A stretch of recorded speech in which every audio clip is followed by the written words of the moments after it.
안녕하세요. 이현우의 MLBTV 여러분 반갑습니다. 저는 야구 분석 교육을 하고 있는 디에고 베이스볼의 정대성이라고 합니다. KBO와 롯데자이언츠에서 데이터 분석원으로 근무를 했었고요. 실제 프로에서 쓰이는 데이터와 함께 파이썬 프로그래밍을 합니다. 그래서 이런 실제 야구 분석가들이 다루는 데이터를 가지고 처리하는 방법을 보여드리려고 합니다.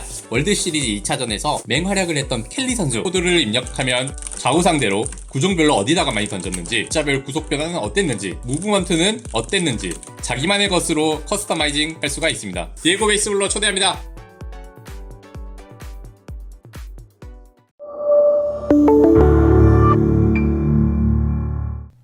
선발 보강을 최우선 목표로 잡은 다저스가 화이트삭스의 선발 투수 딜런 시즈를 노린다는 소식이 전해졌습니다. 실현 가능성은 얼마나 될지 같이 한번 얘기 나눠보도록 하겠습니다. 네, 어제였죠. 이 밤 나이팅게일이 다저스가 시즈 영입을 놓고 이 화이트삭스와 논의 중이다 이런 얘기를 했습니다. 그렇습니다. 지금 오프시즌 시작된 지 얼마 되지는 않았습니다만 LA 다저스가 계속해서 얘기 나오고 있는 부분 역시 선발 투수 영입인 것 같습니다. 뭐 FA뿐만 아니라 트레이드로도 정말 많은 얘기들이 나오고 있지 않습니까? 그렇죠. 다저스 같은 경우에는 내년에 블러가 정상적으로 복귀를 한다고 하더라도 현재 로테이션에 완전히 확정된 선수는 바비 밀러 정도가 전부입니다. 이 클레이튼 커쇼와도 뭐 재계약이 굉장히 유력한 상황이긴 하지만 현재 FA 시장에 나가 있죠. 그렇죠. 거기다 우리아스 지난해 불미스러운 일로 이탈을 하고 또 이제 우리아스도 FA가 됐잖아요. 그렇죠. 그래서 다저스가 선발진을 보강을 해야 되는 상황에서 다양한 이 트레이드나 FA 영입 얘기가 나오고 있단 말이죠. 그렇습니다. 뭐 물론 오타니 영입 유력 행선지로 꼽히는 다저스이기는 합니다만 오타니 선수 내년 2024년에는 재활 때문에 이제 투수 등판이 어렵기 때문에 선발 영입은 반드시 필요한 그런 상황일 텐데 이미 이 선발 최대호 중에 한 명인 에론 놀라는 필리스와 재계약을 했고 뭐 야마모토, 스넬, 그레이가 남았지만 역시 오타니에게 큰 돈을 쓰려면 이 다른 FA 선발 투수는 영입하기가 좀 쉽지 않은 것이 사실 아니겠습니까? 네, 그래서 다저스 같은 경우에는 트레이드를 통해서 선발 투수를 보강할 것이다 라는 얘기가 꾸준히 나오고 있고 그래서 앞서서 저희가 소개해드린 선수가 바로 미러키 브루스의 에이스인 코빈 번스 아니겠습니까? 여기에 이어서 또 한 번 화이트삭스의 에이스인 딜런 시즈 트레이드 얘기까지 나오고 있습니다. 그래요. 이 화이트삭스가 다저스의 유력한 트레이드 파트너로 떠오른 이유 또 여러 가지 있을 것 같습니다. 일단은 화이트삭스의 신임 단장인 크리스 게츠 단장이 오프시즌 모든 선수들에 대한 트레이드 오퍼를 듣겠다. 뭐 딜런 시즈뿐만 아니라 뭐 일로이 히메네즈, 루이스 로버트 이런 핵심 선수들에 대한 오퍼까지도 듣겠다고 얘기를 했거든요. 그렇죠. 화이트삭스는 다들 아시겠습니다만 사실 지난 몇 년 동안 전력은 정말 좋았어요. 하지만 기대 이하의 성적을 거두면서 이제 한번 다시 리툴링 버튼을 눌러야 되는 시점이 됐는데 그래서 그런 건지 이제 좌완 불펜인 에런 버머를 앞서 애틀란타로 이미 트레이드를 하지 않았습니까? 그렇습니다. 지난 트레이드 데드라인 때 다저스가 이 이로드, 이 에두아르도 로드리게스와 함께 계속 끝까지 노렸던 선발 투수 중에 하나가 딜런 시즈라는 소식은 지난 8월달에 또 밝혀진 소식이거든요. 그랬을 때 이제 딜런 시즈에 대해서 간단하게 한번 소개를 시켜드리도록 하겠습니다. 지난 2014년이었죠.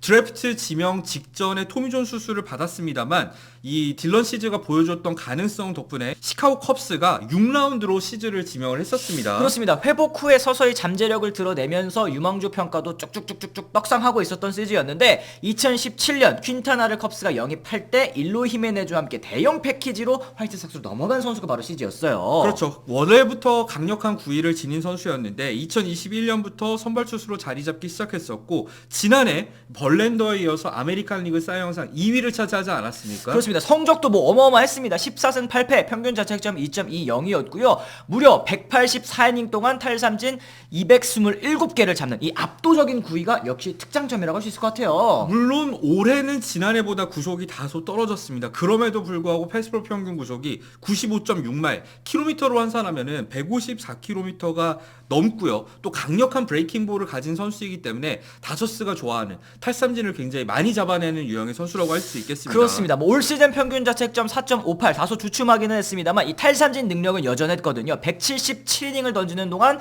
214개의 탈삼진을 잡았으니까 아까 말씀하신 것처럼 다저스가 정말 선호하는 그런 선발 투수 유형이라고 볼 수 있을 것 같습니다. 그렇죠. 특히 패스볼 평균 회전수가 무려 평균 분당 519회입니다. 정말 압도적인 패스볼 회전수를 갖고 있기 때문에 이 구속에 비해서도 헛스윙 비율이 굉장히 높아요. 단점이 있다면 역시 제구력을 꼽을 수가 있겠는데요. 9이닝 동안 볼넷이 통산 4개이고요. 아무래도 강력한 구위를 바탕으로 윽박지르는 피칭을 하다 보니까 커리어 내내 피홈런이 문제가 되는 경기들이 제법 보였었습니다. 그렇습니다. 어쨌든 지금 다저스와 화이트삭스 같은 스프링 캠프 시설을 또 공유하면서 이 오프 시즌마다 트레이드 논의 자주 이루어질 수밖에 없는 구조라고 말씀드릴 수 있겠는데요.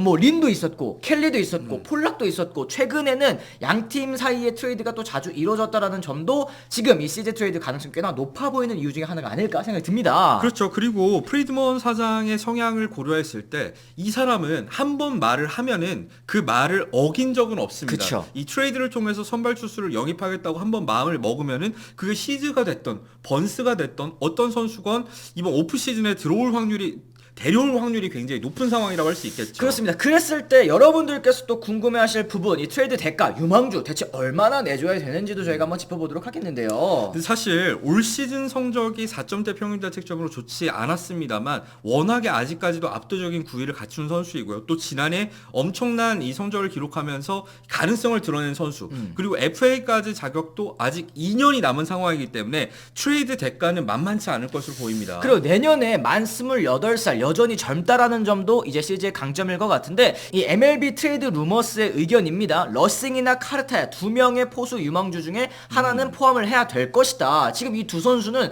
LA 다저스 팜 시스템 내에서도 최상위권 유망주 아니겠습니까? 네, 그렇습니다만 역시 다저스에는 이제 든든하게 안방을 지키는 주전 포수죠. 윌 스미스의 존재가 있기 때문에 까르타야가 계속해서 지난해부터 트레이드 루머에 시달렸던 이유는 이 확실한 주전 포수가 있기 때문에 포수 유망주, 그 중에서도 랭킹이 높은 유망주가 있으면 이 선발 투수 영입의 대가로 쓸 거라는 예측이 있는 거죠. 그렇습니다. 여기에 뭐 밀러를 제외한 투수 유망주 한 명, 거기에 뭐 의미 있는 유망주까지 한 명 더 얹어주는 정도, 그러니까 3대1 혹은 이제 4대1 트레이드 정도가 지금 예상이 되고 있는데, 지금 여기에서 밀러를 제외한 투수 유망주 가장 이제 다른 팀에서 구매가 당겨할 만한 선수 중에 하나가 또 이제 시엔 선수이기는 하더라고요. 그렇죠. 이 시엔 같은 경우에는 굉장히 빠르게 지난 시즌에 이 마이너리그 단계를 거치면서 빅리그에도 콜업이 됐고 이 패스볼 구속이 워낙에 압도적인 선수이다 보니까 이 다른 구단들이 좀 구미에 당겨하는 유형의 선수가 아닐까 하는데요. 사실 현지 매체에서도 시엔은 반드시 지켜야 된다라는 얘기가 나오고 있는 만큼 뭐 페피엇이라던가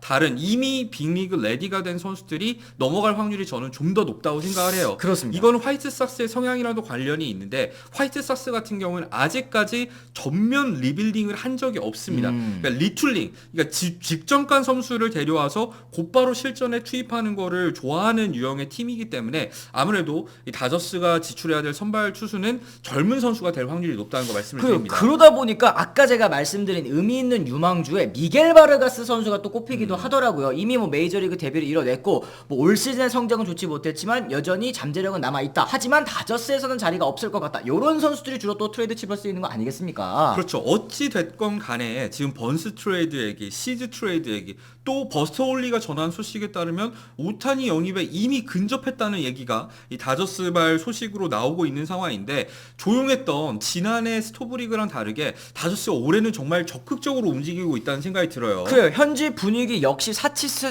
초과는 뭐 이미 분명하다고 보고 있는 상황이고요. FA와 트레이드 모든 분야에서 전력 보강을 노리고 있다. 그리고 아까 말씀드린 MLB 트레이드 루머스에서도 우승이 절실한 상황이다. 그리고 2020년에 다저스 우승은 팬들의 욕구를 별로 채워주지 못했다라는 얘기를 했기 때문에 반드시 2024년에는 대권에 도전할 수 있는 팀을 만들겠다라는 프리드먼 사장의 이 목표, 의지가 또 보이는 그런 오프시즌이 되지 않을까 싶어요. 그렇죠. 사실 국내 다저스 팬들이 지난 오프 시즌에는 사치세 리셋이라는 목표가 있긴 했습니다만 결국에 사치세 리셋도 하지 못했고 지나치게 소극적인 보강을 다저스가 계속해서 추구를 했기 때문에 좀 답답한 면이 있었을 것 같아요. 하지만 이렇게 적극적인 움직임 끝에 이 선수 영입에 성공을 한다면 내년 시즌 다저스가 정말 한번 기대해볼 만한 전력을 구축할 것 같습니다. 그렇습니다. 자, 여러분들께서는 또 이번 트레이드 이 설 어떻게 또 생각하시는지 또 궁금합니다. 여러분들이 생각하시는 또 트레이드 패키지도 있을 거라 생각이 드는데 댓글을 통해서 또 남겨주시면 좋을 것 같고요. 저희 영상에 항상 또 좋아요 그리고 이제 댓글도 많이 좀 부탁을 드리도록 하겠습니다. 저희는 또 다른 소식으로 다시 돌아오겠다는 말씀 전해드리면서요. 오늘 이만 물러가 보도록 하겠습니다. 지금까지 시청해주신 분들 모두 감사합니다. 고맙습니다. I'm ready to go. I'm ready to go.